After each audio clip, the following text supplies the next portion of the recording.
Buenas, vamos ya con la parte final del libro, el último capítulo, la sanación de las heridas y la transformación de las máscaras, ¿no? Hemos hablado alguna vez que se nos queda corto, ¿no? El libro, como cuáles son las herramientas para superar esas heridas, ¿no? Para sanarlas. Pero bueno, releyéndolo te das cuenta de que a lo mejor estamos buscando fórmulas más complicadas de lo que realmente son, que las cosas son más sencillas de lo que podemos imaginar en un principio, ¿no?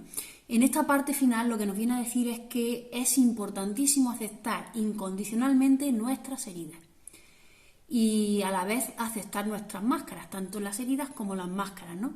Porque solo amando y aceptando las heridas y las máscaras podremos superarlas, ¿no? Es como que aquello de lo que huimos le damos importancia, le damos realidad y se hace más grande. Sin embargo, si las afrontamos, las aceptamos y las traspasamos, es cuando podemos superarlas, ¿no? Por lo tanto, dice que es cuestión de decisión. Ha llegado el momento de decidir que podemos vivir aún sintiéndonos heridos y que no pasa nada y que somos humanos y que no es nada malo, ¿no? Dice que la herida ya nos dijo que pasaba por 4 etapas en el momento de su creación, ¿no? La primera es cuando somos nosotros mismos, todavía no hay herida. La segunda es cuando sentimos dolor y descubrimos que ya no podemos ser nosotros mismos porque no les conviene a los adultos, nos pasa cuando somos niños, ¿no? La tercera etapa es cuando nos rebelamos contra ese dolor que vivimos. Y la cuarta etapa es la resignación, ¿no? Cuando generamos esa máscara que nos hace sentir menos dolor y nos adecuamos a lo que esperan los demás de nosotros, ¿no?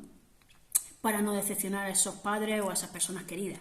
Sin embargo, dice que la curación de las heridas pasa por el proceso inverso, pasar por la etapa 4, 3, 2 y hasta llegar a la 1, ¿no?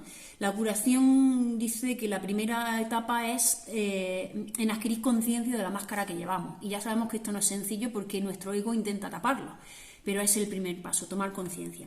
La segunda etapa es cuando sentimos rebelión durante la lectura de los capítulos, o de estos capítulos, por ejemplo, o cuando nos resistimos a aceptar nuestra responsabilidad, ¿no? Como diciendo, nosotros no estamos haciendo eso.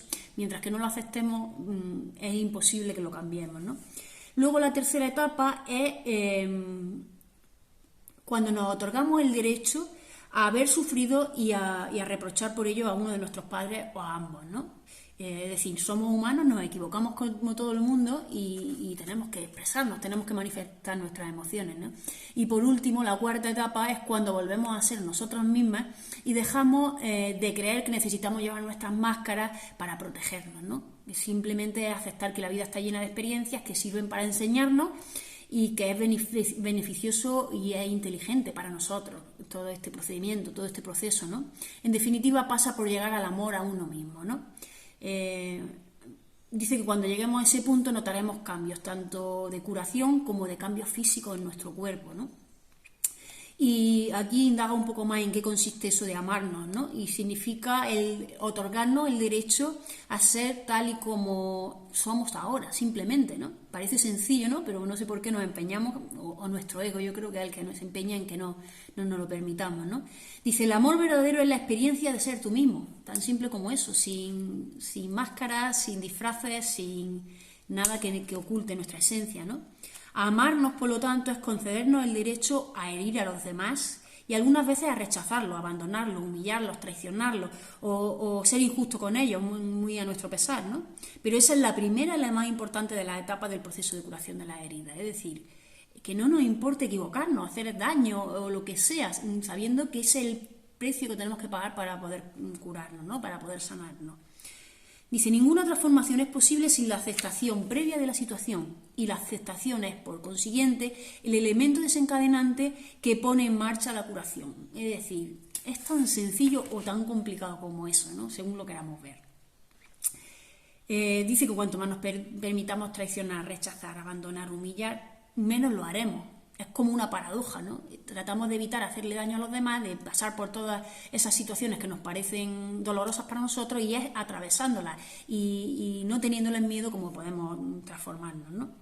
Y cuando nos concedemos ese derecho, ya no temes vivir y entonces es cuando vas siendo tú misma por la vida, ¿no? Y es cuando te amas de verdad. Pone aquí algunos ejemplos, ¿no? Pero en definitiva es el proceso. Termina esta parte que me ha tocado a mí diciendo cómo sanar cada una de estas heridas así de forma un poco genérica, ¿no? Dice, tu herida de rechazo está en vías de sanación cuando cada vez ocupas más tu lugar y te atreves a afirmarte. Esa es la herida de rechazo. La herida de abandono está en vías de sanación cuando nos sentimos bien con nosotros mismos, si estamos solos, y cada vez menos buscamos llamar la atención, ¿no? Dejamos de ser llamativos. La herida de humillación se sana cuando tomamos tiempo para conocer nuestras necesidades antes que las de los demás, cuando nos ponemos a nosotros en primer lugar. La herida de traición se sana cuando no vivimos con tanta intensidad las emociones del momento o cuando alguien o algo altera nuestros planes o cedemos con facilidad, ¿no? Dice, es cuando nos sentimos orgullosos porque logramos una hazaña y nos podemos sentir bien aunque no se nos reconozca como esperábamos, ¿no? Y la herida de injusticia se está sanando cuando nos permitimos ser menos perfeccionistas y cometer errores. Errores sin montar en cólera, sin enfadarnos, la rabia, la ira y todo ese tipo de emociones, ¿no? Nos permitimos mostrar nuestra sensibilidad y llorar frente a los demás sin perder el control y sin temer a que nos enjuicien o al qué dirán, ¿no? A grandes rasgos estos son los síntomas, ¿no? De que estamos sanando nuestra herida. Pues nada, esta es la parte que a mí me tocaba. Terminamos casi ya el libro y empezamos con el siguiente. Hasta luego.